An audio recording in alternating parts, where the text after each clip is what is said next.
Mashed potatoes seems simple, but it's one of those dishes that's surprisingly easy to get wrong. The truth is, a few small details can make all of the difference between mash that's heavy and lumpy and mash that's light and fluffy or smooth and creamy. In this video, I'll walk you through the most common mistakes that people make and exactly how to avoid them. Nothing here is complicated.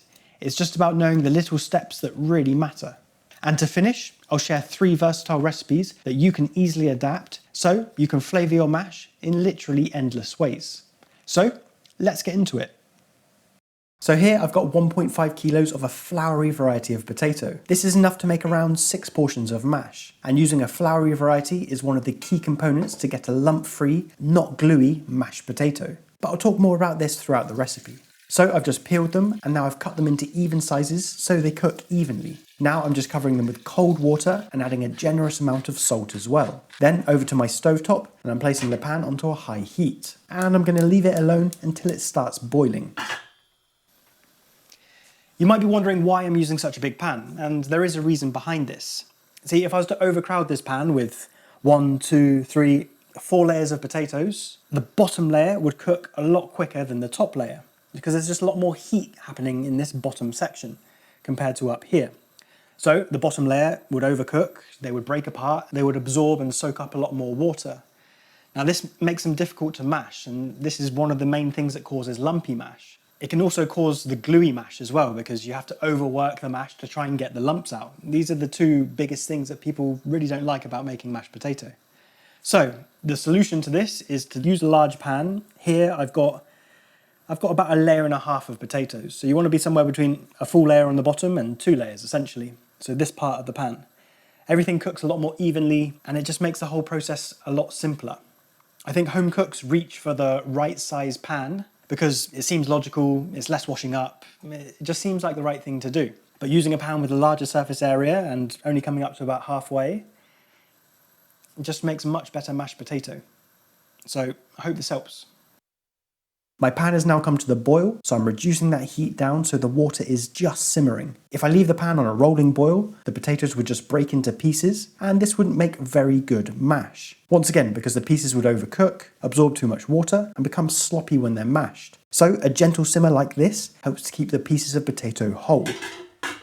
And talking about pans, let's talk about today's sponsor, Made In, because with cookware, the little details also matter.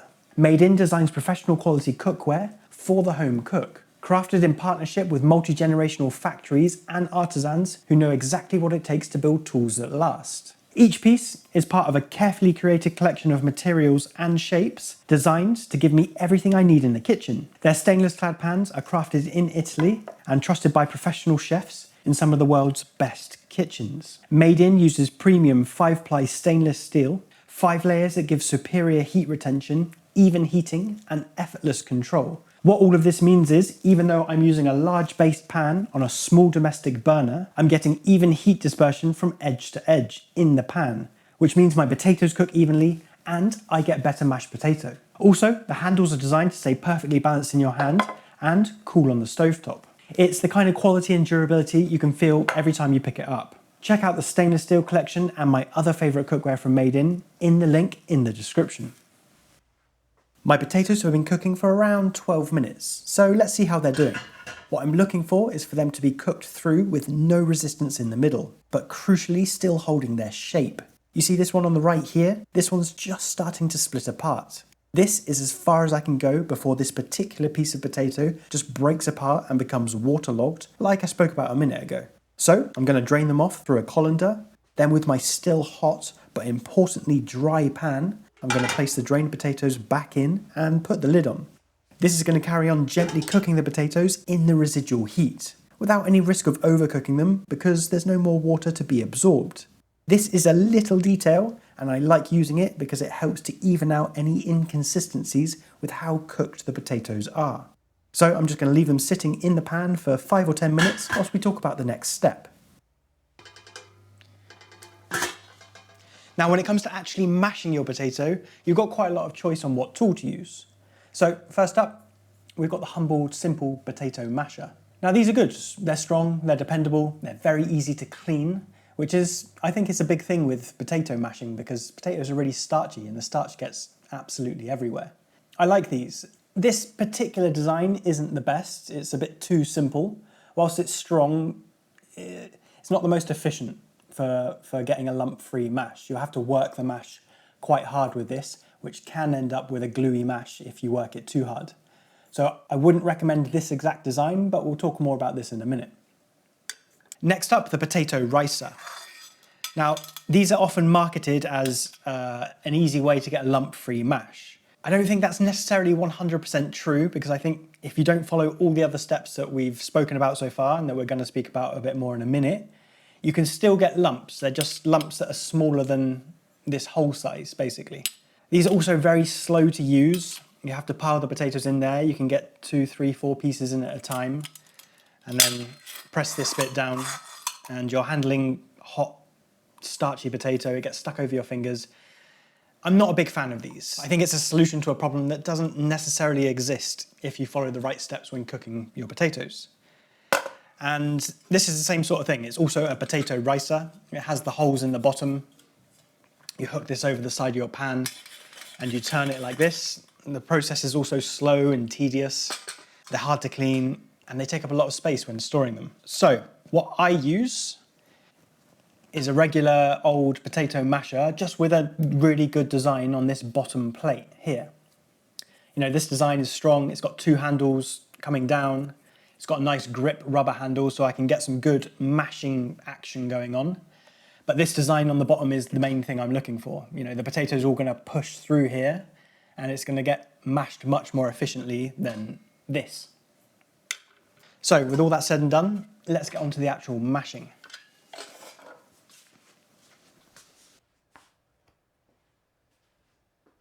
So my potatoes have probably had around 5 minutes of steaming in the pan. If we have a look inside, the surfaces look drier, which is a good thing. Dry potatoes make better mash. They're still very hot. You can see there's plenty of steam coming off of the surface. And this is another important factor. You want to be mashing hot potatoes. So at this stage, I'm just checking to see if I have any puddles of water on the base of the pan. And if I do, I'm going to get rid of it. But if I followed all of the steps, then there shouldn't be any excess water in this pan at all. Then the actual mashing is very easy when you've got dry, evenly cooked potatoes like these. Another reason I like these handheld mashers over all the other options is everything just happens here in the pan. I don't have to scoop the potatoes out or mash them into another container. For me, a lot of the time the simple options are the best ones. After no more than 2 minutes of mashing, I've got super smooth, lump-free, not gluey mashed potato. But this is just the basis. This will be a little boring to eat on its own. So let's quickly go through 3 different ways to flavour this from here. So I'm just dividing the mash roughly in 3, and I'm going to take my first third. This one's going to be a light version, ideal for weeknights, when you haven't got too much spare time and you just want to get something quick and tasty on the table. So I'm just adding 50 grams of creme fraiche to the hot mashed potato. It's worth noting I let this creme fraiche sit on the side for half an hour so it's not fridge cold.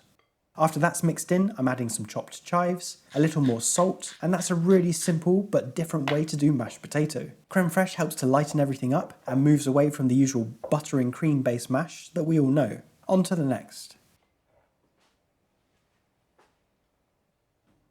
So this one's going to be an infused version. I'm going to infuse some garlic flavour into the mash. This recipe is a great way of using up all those tiny little garlic cloves from the centre of the bulb. So here I've got 5 of those little cloves. I'm just crushing them and chucking them into this saucepan. Then I'm following up with 25 grams of butter and 35 grams of milk. Over to the stovetop and onto a medium heat to get that garlic flavour infusing. I'm just going to leave that simmering for around 5 minutes. And I could be infusing lots of flavours here. Things like thyme, rosemary or whole black peppercorns would all be great options. Once it's had those 5 minutes, I can grab my potato. Then it's as simple as mixing the hot liquid into the hot potato. I'm being careful not to be too vigorous with the mash because I don't want to make it gluey. Check the seasoning and add any if it's needed. Mash usually needs a little additional boost from salt to help bring out the flavours.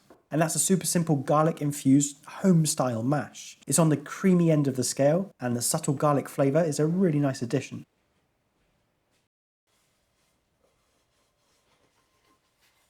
The last version is how mashed potato is approached in a lot of restaurants. It starts with weighing how much dry mashed potato you have. So here I got 425 grams. This is a ratio-based method, and a lot of classical French restaurants will do a 1-to-1 ratio, which means for 425 grams of pure mashed potato, I would add 425 grams of liquid. I think this is overkill for home cooking, so I'm going to do a 2-to-1 ratio. So, into the pan I'm adding 50 grams of butter, 80 grams of milk, and 80 grams of cream.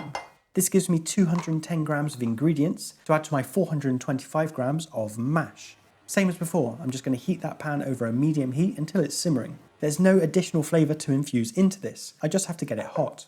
So once again, with the hot mashed potato and the hot liquid, I can start to combine the two. The only difference with this is I have a lot more liquid to combine, so I'm going to add it in stages. Classical pomme puree recipes like this heavily lean on the pure, unadulterated potato flavour, rather than adding things like herbs, garlic or cheese. Once all of the liquid is in and I've adjusted the seasoning, I have mash which is a lot richer, softer and creamier. This will be more suited to heavier winter style dishes, slow cooked meats and things like that.